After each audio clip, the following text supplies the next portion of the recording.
Hello दोस्तों, मैं हूं जगदीश जोशी पीएलसी प्रोग्रामिंग के। आज के इस वीडियो में मैं आपको एक और छोटा सा लॉजिक सॉल्व करके दिखाऊंगा। हम लोग एक छोटा सा लॉजिक बनाएंगे और उसके अकॉर्डिंग आप लोगों को काफ़ी सारी चीज़ें जानने को मिलेंगी। और यहाँ पे जो कंडीशन हम लोगों के पास है वो यहाँ पे कुछ इस तरीके से है। बगल में आपको एक रिले बोर्ड भी दिख रहा होगा, यहाँ पे आपको आउटपुट ऑन ऑफ होती हुई भी दिख रही होंगी। और कंडीशन क्या है? कंडीशन ये है कि जब हम लोग X1 को प्रेस करेंगे, यानी कि ये एक एनो पुश बटन होगा, और जब मैं एक एनो पुश बटन को प्रेस करूंगा तो मेरी एक आउटपुट ऑन होगी। आप उसकी एड्रेसिंग कुछ भी रख सकते हो, यहाँ पे मैंने Y1 रखा हुआ है। उसके 3 सेकंड के बाद Y2 ऑन होगा, उसके 4 सेकंड के बाद Y3 ऑन होगा, और उसके 5 सेकंड के बाद Y4 ऑन होगा।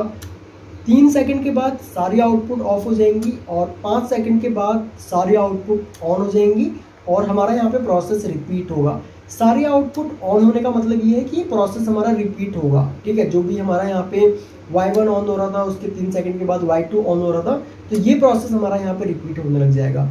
यहाँ पे सारी आउटपुट एक साथ ऑन नहीं होंगी, एक एक करके ऑन होगी। जैसे हमारा X1 को प्रेस करने के बाद आउटपुट्स ऑन हो रही थी, तो कुछ इस तरीके के लॉजिक्स आप लोगों ने ऐसे एप्लीकेशंस काफ़ी देखी होंगी इंडस्ट्री में। मान के चलो कि हमारा एक कन्वेयर लाइन चल रही है और मैंने कोई X1 का एनो पुश बटन मैंने प्रेस किया। अब कन्वेयर मान के चलो X1 का जो X1 एनो पुश बटन है उसको प्रेस करने पे जो हमारा Y1 जो आउटपुट ऑन हुई, उससे हमारी कन्वेयर की मान के चलो मोटर ऑन हुई और मोटर चालू हो गई। उसके कुछ सेकंड के बाद, कुछ टाइम के बाद मेरा कन्वेयर में ही कोई दूसरा प्रोसेस स्टार्ट हो गया। उसके कुछ सेकंड के बाद अब वो जो मान के चलो कोई भी पार्ट कन्वेयर पे था वो आगे बढ़ा, कुछ टाइम लिया उसने, आगे बढ़ा। उसके बाद कोई हमारा तीसरा ऑपरेशन स्टार्ट हो गया और उसके बाद वो प्रोसेस कंप्लीट हुआ, थोड़ा सा आगे गया हमारा पीस, फिर से एक और ऑपरेशन स्टार्ट हो गया। तो कुछ इस तरीके के एप्लीकेशंस आप लोगों ने काफ़ी देखी होंगी इंडस्ट्री में। जैसे कि रिले बोर्ड में आप लोग देख रहे होंगे कि किस तरीके से हमारी आउटपुट ऑन हो रही है। कुछ टाइम के बाद हमारी हर एक आउटपुट ऑन हो रही है, उसके बाद सभी आउटपुट्स ऑफ हो जा रही है, फिर से हमारा साइकिल रिपीट हो रहा है। तो इस लॉजिक को मैं आपको बताऊंगा कैसे आप लोग इस लॉजिक को बना सकते हो। और देखो, हर एक लॉजिक को बनाने के बहुत से तरीके होते हैं। आप चाहो तो नॉर्मल टाइमर्स को यूज करके बना सकते हो, सेट रिसेट से बना सकते हो, मतलब आउटपुट सेट रिसेट ले सकते हो, नॉर्मल आउटपुट्स ले सकते हो। टाइमर की जगह आप चाहो तो मल्टीपल टाइमर्स यूज कर सकते हो। आप चाहो तो एक टाइमर ले लो, जो भी आपका कंप्लीट टाइम है उसको एक टाइमर में ले लो, उसके बाद कंपेयर ब्लॉक यूज कर लो। इस तरीके से भी आप लोग बना सकते हो। यहाँ पे मैं आपको बिल्कुल सिंपल तरीके से समझाऊंगा कि आप लोग मल्टीपल टाइमर्स को यूज करके यहाँ पे, क्योंकि हमारे पास टाइम है 3 सेकंड, 4 सेकंड, 5 सेकंड, और उसके बाद यहाँ पे 3 सेकंड, फिर से फिर 5 सेकंड, तो यहाँ पे हमको टाइमर यूज करना पड़ेगा। तो हम लोग यहाँ पे क्या काम करेंगे, अलग अलग टाइमर्स यूज करेंगे।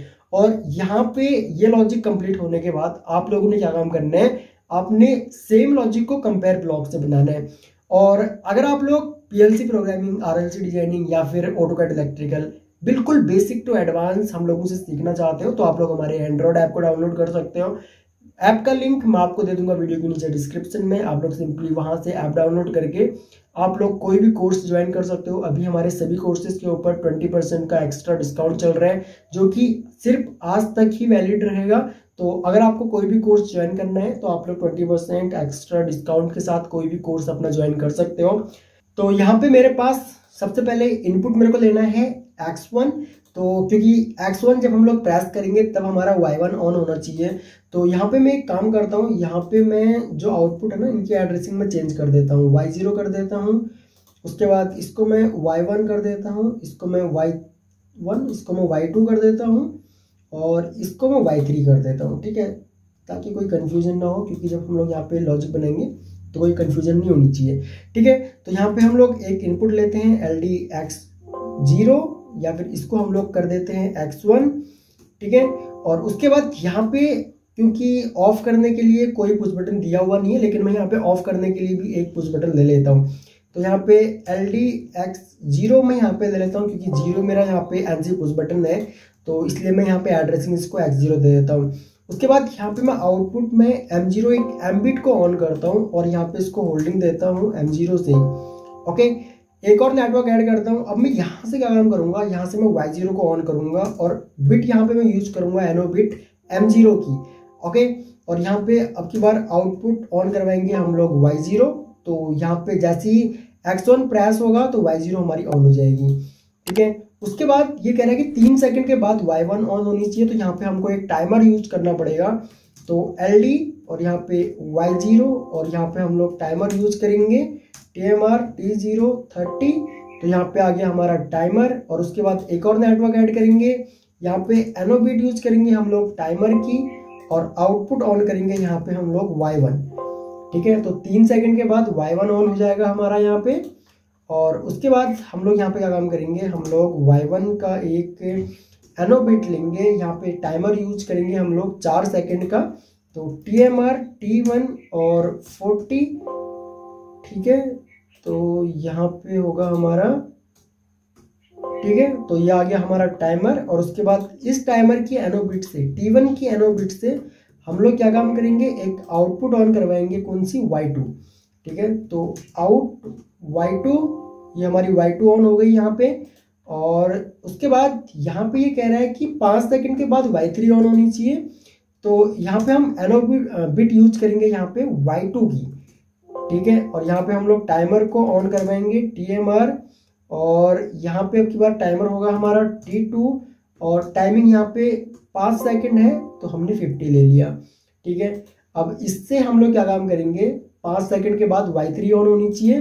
तो यहाँ पे NO बिट यूज करेंगे हम लोग T2 की, और इससे आउटपुट ऑन करवाएंगे आउट Y3, ठीक है। तो ये होगी हमारी Y3 ऑन।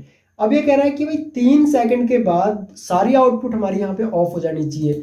तो यहाँ पे मैं क्या काम करूंगा, यहाँ पे मैं एक NO बिट लूंगा Y3 की, यहाँ पे मैं एक टाइमर लूंगा TMR एंड T3 30, और एंटर प्रेस करेंगे। और उसके बाद हम लोग यहाँ पे क्या काम करेंगे, यहाँ पे M0 पे एक NC यूज करूंगा मैं LDI T3 की, ठीक है, ताकि ऑल आउटपुट्स हमारे यहाँ पे ऑफ हो जानी चाहिए, ठीक है।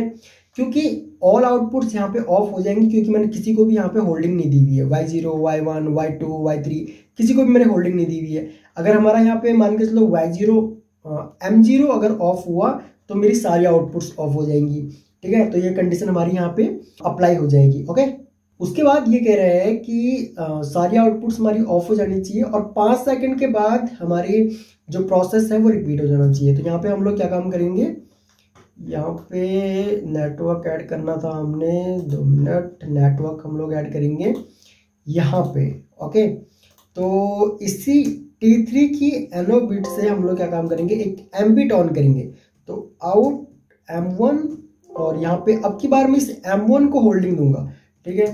M1 को होल्डिंग इसलिए दूंगा क्योंकि ये सारा का सारा ऊपर का जो हमारा जितनी भी आउटपुट थी वो सब ऑफ हो जाएंगी, तो मुझे इस M1 को होल्डिंग देनी पड़ेगी, ठीक है। अब की बार यहाँ पे मैं एक टाइमर लूंगा 5 सेकंड का, जो कि प्रोसेस को रिपीट करेगा, ठीक है। तो यहाँ पे अब की बार हम लोग NO बिट यूज करेंगे M1 की, और इससे हम लोग टाइमर को ऑन करवाएंगे TMR T4 और 50, ठीक है। और उसके बाद यहाँ पे हम लोग NC यूज करेंगे T4 की, क्योंकि मुझे इस M1 को भी ऑफ करना पड़ेगा। तो LDI, और उसके बाद यहाँ पे हम लोग यूज करेंगे T4, ठीक है। इससे M1 हमारा ऑफ हो जाएगा, और प्रोसेस रिपीट करने के लिए मुझे इस M0 को ऑन करना पड़ेगा। तो यहाँ पे मैं क्या काम करूंगा, और एंड T4, ठीक है। बस इतना करना है आप लोगों ने।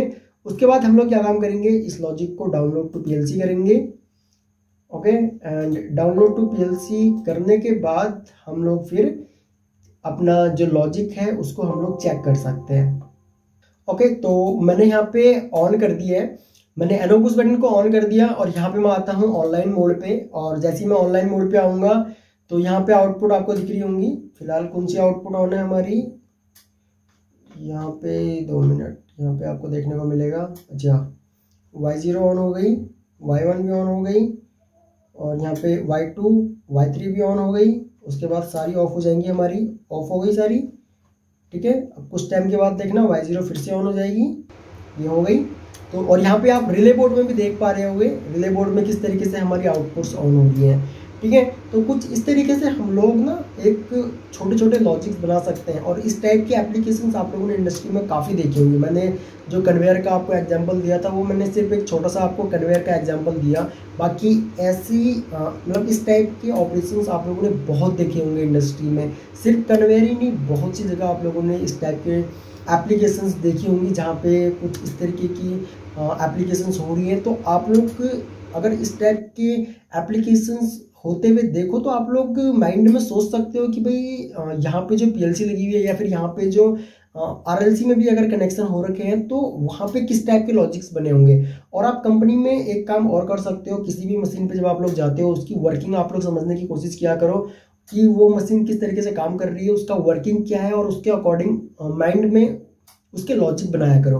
ठीक है, कि किस तरीके से इस मशीन का लॉजिक बन सकता है। ओके, यहाँ पे मैंने नॉर्मल टाइमर्स यूज किए हुए हैं। ठीक है, मैंने लगभग 4 यहाँ पे टाइमर यूज किए हुए हैं। आप लोग इसको कंपेयर ब्लॉक की हेल्प से बना करके देखो। कुछ चीज़ समझ में नहीं आती है तो आप लोग कमेंट करके मुझे बताओ।